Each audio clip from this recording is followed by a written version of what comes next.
Paw'dCats Sports.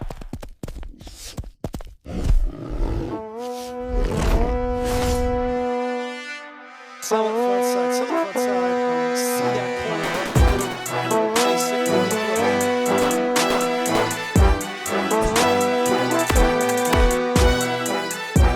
Get ready for your Paw'dCats. Hey, yo, Cats fans. Hello to everyone on the interwebs. How are you doing today, Benji? Oh man, thanks for asking. Al, how are you doing, man? I'm doing great. The Chiefs won today, and the Cats won yesterday. I'm doing good.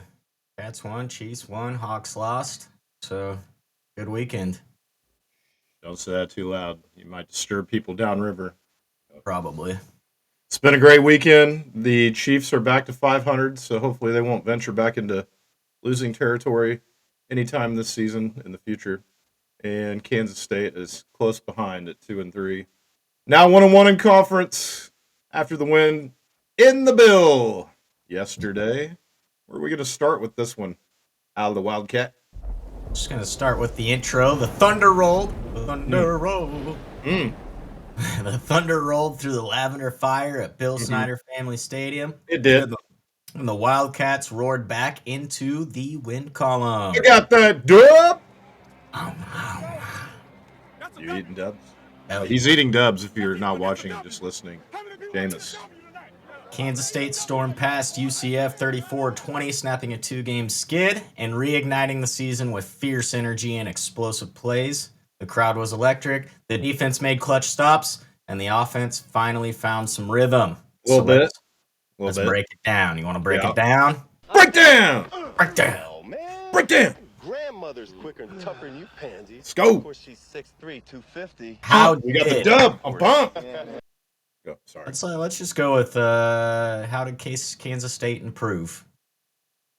Well, we improved in many facets of the game. First of all, scoring points and running plays. That's important.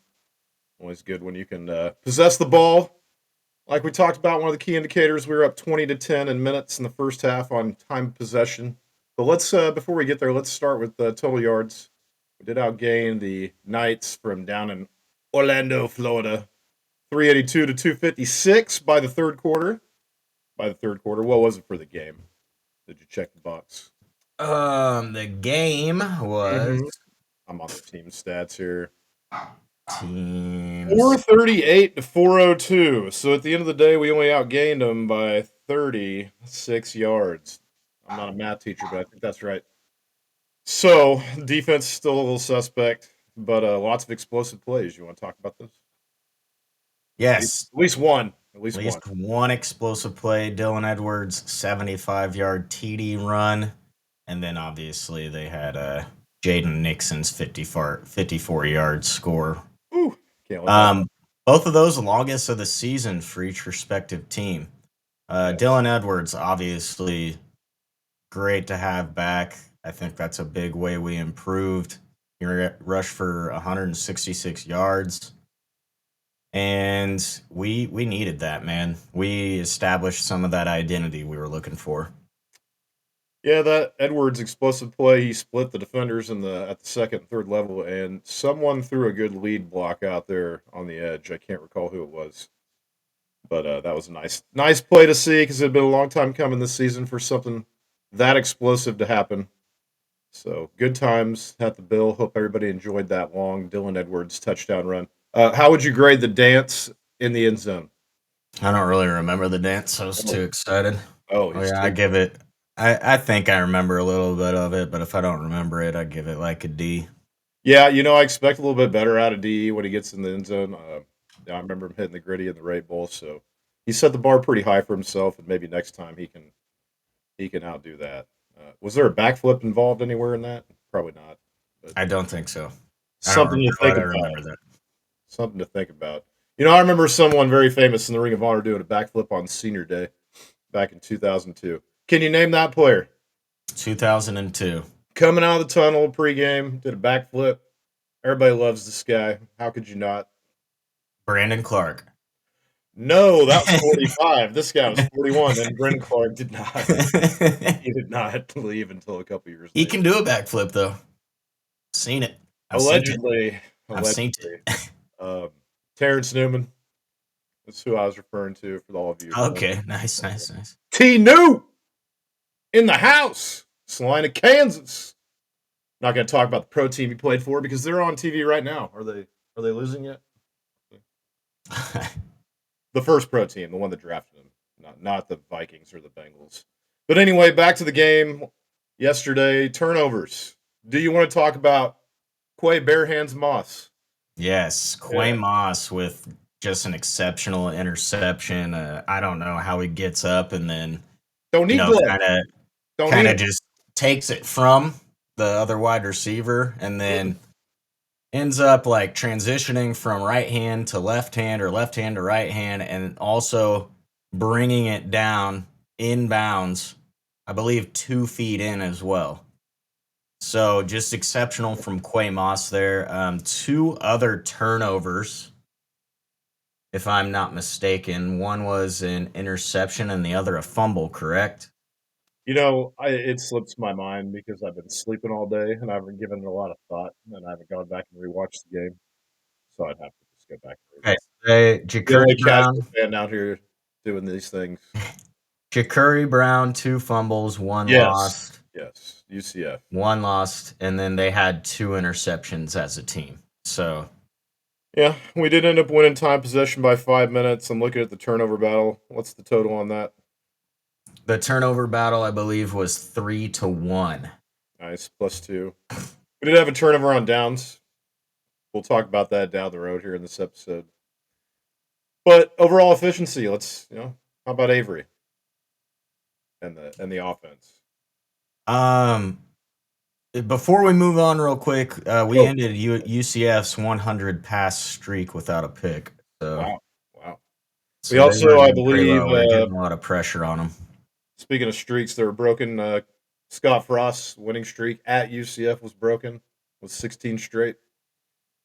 Broken. That's 16 straight for UCF under Frost, and now that's over. That's awesome. Yes. But always love to beat a former Nub guy. He was GA at K-State a long time ago for a year, I think. But Scott Frost. Back to Orlando. Get it fixed. We'll see you, I don't know, next season, maybe 2 years, 3 years. So that's just a big thing to win the turnover battle. We've been talking about that all season. When we win that turnover battle, it just gives us more motivation, more energy, more drive to put the ball in the end zone. But you said efficiency. What do you got for efficiency? We had 2 long TD drives that were led by Avery, 73 and 65. Probably could have had at least one more, if not for a very questionable suspect play call in the first quarter. He showed improved command. Time possession, like we mentioned, was 20-10 in the first half, and we ended up winning that by 5 minutes. A little bit of slippage in the second half. But improvements in key metrics. Back to 500 in conference play. We are no longer a losing Big 12 team. And let's keep it that way. Yeah, 20-10 in the first half is amazing. 2 long TD drives, that's amazing. This is what we've wanted to see all year. Just that the miscue with Lincoln Cure, we'll talk about that. Woo. You know, this could have been like a huge win for us. Yeah, one of my big concerns is the defense. We'll get to that in a minute, the run defense specifically. But offensively, Jerron Tibbs, great game, high volume of receptions and targets. I think he had 60, 70 yards. Receiving, and then, of course, Edwards, having him back was just a game changer. Edwards went 20 carries, 166 yards, 8.3 per carry, 75-yard explosive play for a touchdown. Avery, 18 of 25, 168 yards, 2 tutties, no picks. QBR still under 100, but better. A lot better than what we saw down in Tucson, no doubt. Jerron Tibbs, official stat line, 8 catches, 72 yards. Jace Brown, apparently injured on the first play. Yes. So we'll keep an eye on that and how that develops. Garrett Oakley did get involved with a couple catches for 36 yards and got in the end zone. So it's good to see the tight end finally getting some positive plays and getting in the end zone. Will Ancio also, the other tight end, got in the end zone as well. 1 catch, 3 yards tutty. Yeah, that's what I like to see is we're spreading the ball out. Once we got into the red zone, down there within the 5-yard line, we play action, rolled out to the right, and everybody kind of followed. I believe it was either Garrett Oakley or Braden Lofton, and then it just left Will Ancio wide open on the other end. That's what we want to see because nobody's going to be looking for him. And just spreading the ball out in general, man, it's a great thing to see, especially when you have your number one wide receiver out. And you have a guy like Tibbs that's going to step up into that position and catch 8 balls. Yes, and from the College of the Canyons is what I learned today. Straight from Southern California, College of the Canyons, our boy, who we've been showing love to all season. Do you know what I'm talking about? He's 2 for 2 on Saturday, 2 for 2. And 4 for 4 in extra points. Luis Rodriguez. Louis. Luis. Baby. I don't know the rest of the song. We'll have to play that one sometime down the road.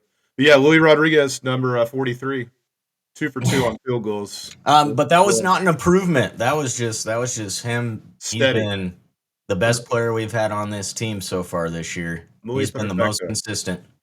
Lou Groza watch list. And he can hit it from 55. Yeah, he For could have sure. done that in Dublin. Hey, hindsight's 2020. All right, we got to move on. But hey, shout out O-Rod. Keep doing your thing, man. Yes, sir. All right. So, what still needs work, Ben? What still needs work? Oh, boy. Not the kicking game. Oh boy. Talk about our. This should be obvious. Talk about our run defense. What do you The think run about our defense? run defense? It's showing signs that it could be effective. However, we still gave up 200 yards rushing to a mid-major opponent at home. And that, in my mind, that is just completely unacceptable. 205 yards on 33 carries. We cannot allow this. We have to hold teams under 200, preferably under 150 on the ground. That's what the defense needs to do moving forward for us to make a run in the Big 12, or even for us really to get to a bowl game, especially in 3 weeks. I got that date marked on my calendar. I mentioned one player on the defense too that I want to mention that it kind of stuck out to me. He only had 2 tackles, but he's on the defensive front. Malcolm Alcorn Crowder. And I think he did have a TFL. So that guy's been doing a good job up front and helping to help us build some depth and plug some gaps. Yeah, he played well. Back to you over there. Yeah, one thing I want to note is in that first half, we didn't let up nearly as much rushing yards. We came out with fire. Correct. And it looked like we were more in a 4-3. And then in the second half, it's more of that 4-2, and then we're getting gashed again. So that's something we need to improve, just that's the scheme, right? Right. Because when we're in that 4-2, I guess we'll talk about it later, but when we're in that 4-2, we have Gabe Powers up guarding a man that's a wide receiver, which makes no sense. And then I believe Ryan Davis was like 50 yards down the field trying to like catch a guy. You don't want a guy number 52 all the way down the field. Yeah, more like 30 yards, right? But it's like, why is this guy chasing him? And then Wesley Fair's having to come and try to, and that was on the long touchdown pass. Right. Yeah. So it's that was slow in coverage, and it was bad call on a cover 2. But why do we have a defensive line guy, trying to get back there is my concern. Right. I think we had an underneath corner on that just was covering space, and we got beat over the top. Safety, obviously Wesley Fair. So that was the only explosive play, and I think you're right. We can bring in an extra linebacker if we need to, and trust those corners and safeties to make plays. I saw a defense over the weekend. I can't remember who was running this. It was like a 3 safety look. Who was running that? 3 safeties? Yeah, it was like a 3 it was like a 3-3-3 with 2 corners or something. I don't know, there were 3 safeties covering the thirds, and they were all 15 yards off. I can't remember what team was running that. It was one of the big games Saturday night. But Interesting. anyway, there's a lot of adjusting of defenses as they try to slow down these wide open offenses. And we ran that 3-3-5 last year. I don't know why you can't just maybe in that situation, right, when you're ahead in the game and you still want to stop the run, but also look for stopping the pass, maybe just switch back to that 3-3-5 unless they haven't been practicing it at all. Yeah, well, just switch your personnel. I mean, don't switch your scheme and just match theirs, which is easier for us to say. To do that, Yeah, it's you have to be fully difficult. prepared, and you have to be able to anticipate it. So, but yeah, there are ways in a hybrid defense to do that, and add a backer, take off a safety. I don't know, vice versa, to match up their personnel. But like I said, easier said than done for the Clandy Man and company. The Mob D improved. Let's get that metric under 200 next game. When we head down to Waco, we need to hold the Bears under 180 yards rushing or less. Would probably give us a chance, maybe. All right. We'll talk about that later. What? Later this week. What about? It says third down stops. Copilot's wrong. It says still inconsistent. Copilot, come on, get it together. They were 3 for 13 Yeah, on third down. We were Right. 6 for 14. correct. So I like the 6 for 14 better than previous games, but you still want to see that for Over the 50. Cats over 50%. Yeah, no doubt. And at fourth down efficiency, 1 of 2. We went for it on fourth down again. I don't know what we're thinking. I think it was the first drive of the game, right before homie Lincoln Cure threw his pick. But Second anyway, drive. 1 for 2 on fourth down. If we have a chance to get points, get points. You saw what Kirby Smart did Saturday night. Had a chance to get points, tied the game, didn't do it. Lost by 3. So get your points.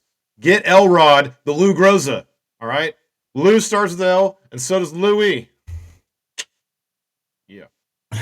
In the Brant. Back to you. Do you have any concerns with discipline? Yeah, definitely.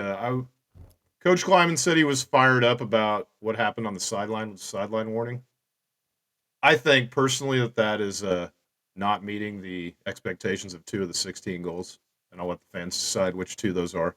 So I'd like to see us, get better, and there's a time and a place to celebrate, and you don't want to piss off the sideline official, especially on your sideline. So I'm just saying, I like the fire, the passion, but you got to do it right. Yeah, I'm gonna talk on that real quick. I love the fire and passion, man. This just seemed more of like what we should have seen in that first game or the second game or the third game or the fourth game, right? Not Every game. not this game. You only play 12 far- of them. It's this not far into basketball. the You don't play season. 35 of them. So the way they come out, I think they really hit on, that Kansas State culture and actually being fired up. They said they had a Yes. good week of practice, and they said they were chirping in each other's ears. So we just need more of that fire. We need people and leaders to step up and, be chirping in ears, but also be constructive, right? And telling Yeah. people like, this is how we need to improve. This is what we need to fix. This is what you're doing wrong. I really, really like the improvement, but there is some stuff that we still need to work on, like bringing that fire and keeping it through the whole game, because we fell apart again a little bit in the second half. We kind of coasted. We needed to just keep our foot on the gas. Yeah, I agree with the chirping thing. I think it should be towards your teammates on that accountability piece, especially when you're struggling and going through adversity. And then on the flip side of things, the joy, you got to let it out when you get past that adversity, and then the chirping is easier to handle next time when you go back through the fire again. So yeah, both ends, you like to see the fire. Chirping at your own teammates when Not we're really. struggling, not at the other team or at the officials. And just having the discipline to celebrate the right way, so you're not pissing off the sideline official. He didn't throw a 15-yard flag on that, but that guy might be on your sideline down the road sometime. You might remember that. He's just a human being. Anyway, Coach Clark. What you said, But let's be Sorry. disciplined. Let's be disciplined. Yeah, What you're you good. said relates to our quote over here that Avery Johnson had. I told the guys to have fun and enjoy this win. Winning is hard in college football. We can't get on a winner's high now. We've won 2 games this year. Right. It's another 1-game season next week. That's just how we have to look at it from here on out. Don't look too far into the future and don't get caught up in the past. Yeah, it is a 1-game season. That's right. And you hear consistency with the message. But, when I think back to the days of Bill 1.0, it was a 1-game season, and it was Nebraska. So, and there were a few, like 1 or 2 that you're a little worried about. But, you just go down the schedule and put Nebraska ? So that's I in my mind, that's what K-State fans want. They want us to get back to that point where we can go into a season being confident that we got 2 games, basically. We got to win to go undefeated. And now we're a long way off from that right now. Avery's right. Next week, got to get back to the grind. Starts down in Waco. And we'll talk about that on our pregame pod. So Yes, moving sir. on, Yes, sir. segment 3. What needs work? What needs work? Oh. Still? Is that one? You have anything else that My bad. My bad. you have anything else that we need to improve on? No. Let's go back Um, let's go to Avery's performance real quick. We touched on it.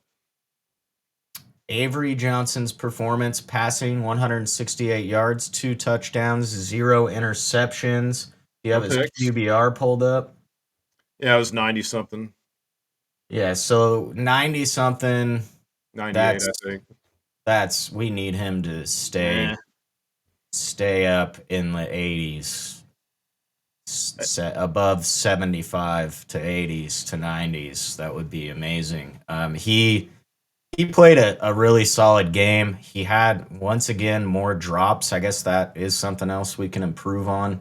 Yeah. Dropping the damn football. Got to catch it, Garrett Oakley. Sorry. Catch the ball. 2 hands. But he was composed, man. He had a lot of time back there. It looked like our offensive line played better. So I'm impressed. He was more confident with his running ability at the beginning of the game. And he looked like he was coming back to maybe a little bit of his dual threat form, which I love to see. Yeah, it was good to be home, too. And speaking of dropping the ball, VJ Payne got a pass defended, but VJ, come on, VJ. You're our boy, VJ. You got this. But yeah, he dropped an easy pick, and obviously he's upset about that. But yeah, he's been steady. He had that 1 pick against Army. And if he doesn't throw that pick, then maybe we're 3-2 instead of 2-3. The Arizona game was a disaster. We'll just, put that behind us. But yeah, like you said, efficient on rollouts. Had a shovel pass there, I think, to what? Ancio, or was that Oakley? Still a little Oakley. conservative on the deep shots. We took a few, but they weren't that close. Yeah, definitely just keep leaning into that ground game. If we can get over 200 yards in Waco on the ground, we should be able to come out with a dub, especially if the defense can make some plays. Yeah, I believe Avery had about 56 yards rushing coming into this game, and then this game alone, he had 75 on 12 carries. And that's what we've talked about as well. He needs to be getting 10 to 15 carries. Yeah. That's what the guys in the Up NFL 10. are doing. Right. So he needs to get in there. And, the funny thing is, he wasn't really taking that bad of shots. I think he took 1 bad shot the whole game. The rest, he could get down. He could get out of bounds. So he just played great. And I think one more thing I want to say on this is that I think if we played like this the rest of the season beforehand, we'd be undefeated. But like Avery said, we can't look in the past. We just got to keep improving and, build on what we improved on this last week. Yeah, the 1 shot I think you were talking about downfield was in a spot where the safeties weren't able to, it wasn't underthrown, so they weren't able to have any chance of interception in that. And Joe Jackson, I got to split some carries with Dylan. He got 5 carries. He didn't get a lot of volume. Edwards got 20, but he did get in the end zone. So I think moving forward, it's probably going to have to be Edwards and Jackson, and then Devon needs to be a part of that mix. But hey, Blake Barnett, little secret weapon, came on, just ran a few plays, then never seen again. We'll talk about that later, Nice too. celebration on the sideline, though. Good times. But speaking of running backs, what do you Yeah. think about Dylan Edwards' breakout? Well, we need to be consistent. I don't know what was going on with his ankle and why that lingered for, 4 or 5 weeks. But we're going to need these kind of efforts consistently over several weeks to get in a position to be a contender in this league. It can't just be once every 3 or 4 weeks. So 20 carries, 166, that's great. Can we do that when we play a better defense? Stay tuned. I think he can. Can we do it in Waco? And then at TCU? Yeah, then I against think- TCU, then against KU. Baylor, yeah, we'll talk about that on our next pod, but they Got to up be able to do 20 it every game. 100 yards. They gave up 27 points to Oklahoma State, so that I'm not as worried about that game as I was. If we're going to get to where we want to be, he's got to be that guy. And he's got to go over 100 most games. And maybe try to get him mixed in a little bit more on the receiving side. He only had 1 catch for 5 yards. Yeah. I want to see, again, Devon Rice. I love you, Joe Jackson. Yeah. I know you got in the end zone. Joe! But that one play we did score, we did have Devon Rice coming around the end and taking out the defense a little bit, giving a little eye candy. So I'd like to see that. I want to see him running the ball, too. I want to see him out there catching the ball. Get those guys out there that are playing well. Even Sterling Lockett had a catch. And I think he had a good block downfield on one of the big plays, too. So shout out Sterling. Yes. Making use of all 113 pounds of muscle in that body. Good job, Sterling. Getting off the schneid a little bit. So we talked about our run defense concerns already. Montgomery ran for 119 yards on just 10 carries. Oof! UCF exploited the right end repeatedly. Oof! On the outside. Our guys are really slow on the outside. Hey, did we see Lygang at right tackle a couple times? That was weird. Yeah. We got issues up front. We're shuffling the deck too much. We got to settle that down. Hopefully Fitzpatrick could come back at some point in the season. I'd really love to see what that kid can do, but who knows? We need him, and we need some speed on the edge and maybe at linebacker because we're getting beat outside quite a bit. So that's what I want to see improve there. But you're right, man. We can't give up 10 carries, 119 yards to a back. That's ridiculous. And then the other guy, 5 carries, 66 yards, Jaden Nixon. They're both averaging over 10 a carry. And, they both had runs over 45 yards. So that cannot happen moving forward, or we're going to be lucky to get to a bowl game. All right, you want to break down position group grades? Break down! Yes, sir. I've been thinking about this, actually. So this is how it's going to go. No F's. This is how it's going to go. I'm going to say my grades. You're going to say your grades. Yes, sir. We're going to do QB, running back, wide receivers, tight ends, offensive line, D-line, linebackers, DB, special teams. Get through as quick as we can. All right, quarterbacks. Quarterbacks. Yes. B+. B. I give him a B+. Little bit above average. Plenty of room for improvement. Yeah, give him B+. Especially if Lincoln Cure is going to be a quarterback for a play. But we could have thrown the ball a little more, but didn't need to. He played a great game. Didn't need to throw the ball. So and the one interception, which Lincoln Cure was technically a quarterback there. So B+. Yeah. Running backs. A. Justin A. A. Not an A+. minus. Yeah, Edwards and Barnett. Yeah. Barnett is not a running back. Keep that in mind. But we're going to use him as one. So let's just keep utilizing him somehow. Yeah, give us an A. Get the running back out in space. Get him some receptions. Find him some targets. Yeah, give Edwards an A for the 8.9. Explosive, decisive, got out on the edge, didn't hesitate. The only reason it's not an A+ because we didn't see Devon Rice. Yeah. Wide receivers and tight ends. Tight ends and right. All right. So yeah. Together. Go ahead. You're first. I'll give a B. Solid. Yeah. Underutilized. I'll go B+. We had 2 touchdowns from both of our tight ends, 1 apiece from our tight ends, and then Tibbs had a good day. So yeah, B+. Well, we need to see. You're right. Maybe a little more high volume targets towards the tight ends, maybe, and a second receiver getting 3, 4, 5 targets. Yeah. Second receiver. Let's hope we can get Bradley out. Yeah, we need Bradley back. Hopefully we can get Bradley back because I'm assuming that Jace will be hurt next game, but we'll talk about that. Right. Fun. Right. Okay, next group.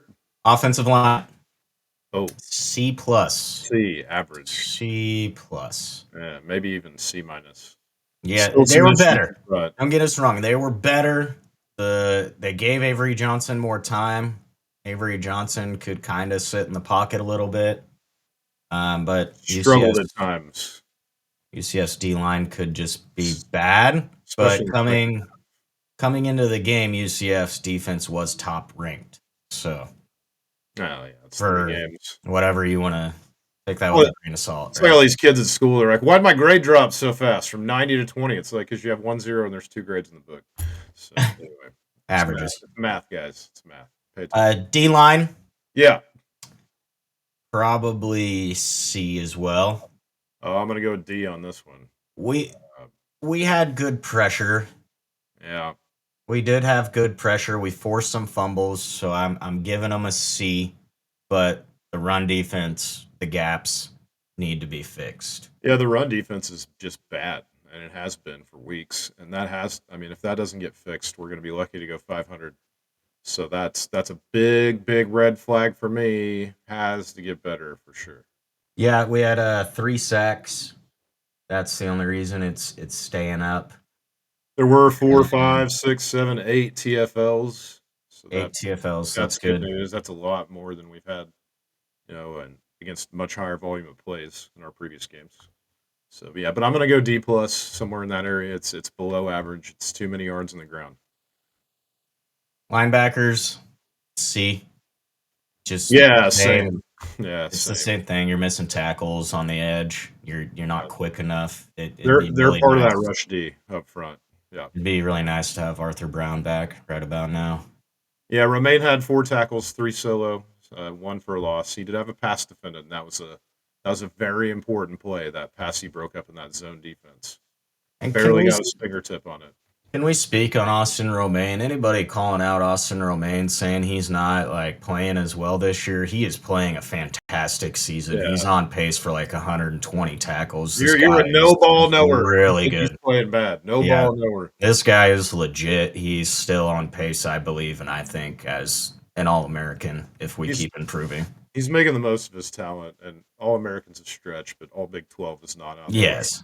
Not out of the question, but if we keep improving, right, is what I mean for All-American, and if we can reel off some wins here. 7 games to go. Who knows? Next group, secondary. Defensive back, secondary. Yeah, it's my favorite group. My favorite group. One blown coverage. You little guys. One blown coverage, right? Wesley Fair, but he almost closed out on it. He was in Hutch. He was already at the state fair. But we did have That's a fair joke, kids. We did have a key interception, so I'll give him a B. I'm sorry. He had a key interception. I'll give him a B. He erased it. He didn't have a key interception. Quay Moss had the. Oh yeah, of course. Yeah, Quay erased it for him. Right, and it could have been VJ too, but we talked about that. It happens. Yeah, I'll give us a B. It looks like Taven Jackson threw for 115, and then Ja'Curry Brown 82. Yeah, that issue's a quarterback with an injury. I'm really surprised that kid came back with a shoulder problem. He's probably had a rough flight home, but that thing's still hurting. No one sleep on that side, that's for sure. Oh yeah, I would give the secondary a little bit above average, B minus. Special teams, A. No mistakes. None. No mistakes. Luis, 48-yard field goal. Luis, really perfecto. No mistakes. Nornberg got hurt. 2 for 48. He did get hurt. But Lockett didn't make any mistakes. McClannon, 4 for 204. Simon McClannon just booting the out of the ball. Just booting the. And people don't realize how critical. I can't get a sound cue on that. Just booting the out of the ball. Yes. Sorry. Yeah, you can cut out that part. Simon McClannon. But people don't realize how important that is, right, to the game and to the field position. Yes. So we need that to continue for sure. He had a 65-yard punt. Fantastic. All right, moving on. Hey, special teams. Keep doing your thing. All right, moving on to Matt Wells' play calling. Everything was going so well for the first 35 minutes, and then we had to go here. So, You want positives. to dive into this for 60 seconds, and then I'll take 1 minute on it. We can. Yeah, I'll go real quick. Positives. We had a balanced attack. We regained some of our identity. Yes. We had the shovel pass TD, which is awesome. Yeah, We it was see good. Ready for see, it. Ready for a play in the red zone. You're we right. see a new package come in with Blake Barnett, and we absolutely murder the other team with it. Yeah, got healthy at running back. Yeah. But why are we removing Sterling Lockett after he makes a catch? Yeah, I'm tired of seeing guys run to the sidelines after they're making great plays. And we're killing our own momentum. Why are we taking Blake Barnett out when he comes in as quarterback, Avery Johnson at running back? They have no idea what's happening. You can throw the ball with Blake Barnett. It's not fully and then it comes out. Though. It's not fully developed, that package yet, so that's why they had to keep it brief. Probably. But I'm with you. So I think that rotation is hurting our offensive rhythm, and it's not just it's Dylan Edwards as well, right? We're seeing him run 13 yards, he gets taken off. And we've been seeing this all season. And then we did go for it on fourth down again in the first drive of the game. I don't remember how long were we in field goal range? I don't remember, but it was just a little maddening to see that happen again, and we turned it over on downs. So we had a chance to pull away early. We did not. This game, if Matt Wells' play calling is better, this game maybe is 41-13, 16. A little bit wider margin, and they would not have been in the game into the third quarter. So that's frustrating. And the 20-10 time possession would have been more like 22-3-7. I think we could have put up 50, to be honest. But we're getting there. It is what it is. Yeah, we just came off a 3-game losing streak. Yeah, we can't complain too much because we saw massive improvement. So I wouldn't say massive, but we took a big step forward, and it's nice to be home to be able to do that. I think it was massive improvement. They look. Consider the opponent. Not great. We'll see. I'm just saying. We don't know yet how good they are. Really. Remember when we played these guys in 2010? It was non-conference, and we're like, well, this is the easy W. Just put the W on the schedule. Was that game? Now they're in our conference. It's a weird time, man. Well, I'm ready. I've got the itch. And I'm done talking about Matt Wells. I've got the itch. Can we scratch the itch? Yes. Is it time, degenerates? Is it? The betting odds breakdown. Let's break down. Did you guys win your bets? No. Well, I won a couple on Saturday, but the pro bets were not going so hot today. I needed our homie Scattaboo to get in the end zone for the Giants. Did not. But that would have cashed about half a hundo. And also need A.J. Brown, who I drafted with my first pick in fantasy, and he did not. I think he had 2.2 fantasy points. He would have cashed another 50. But, hey, it is what it is. Don't gamble if you can't afford it. They're baby bets. Beer money, as our boy Keaton would say. That's all it is, guys. Don't bet 3 tractors on these things. So before the game, I went with the over. Yeah, I picked the under. I lost. And we hit the over. So if you listen to me.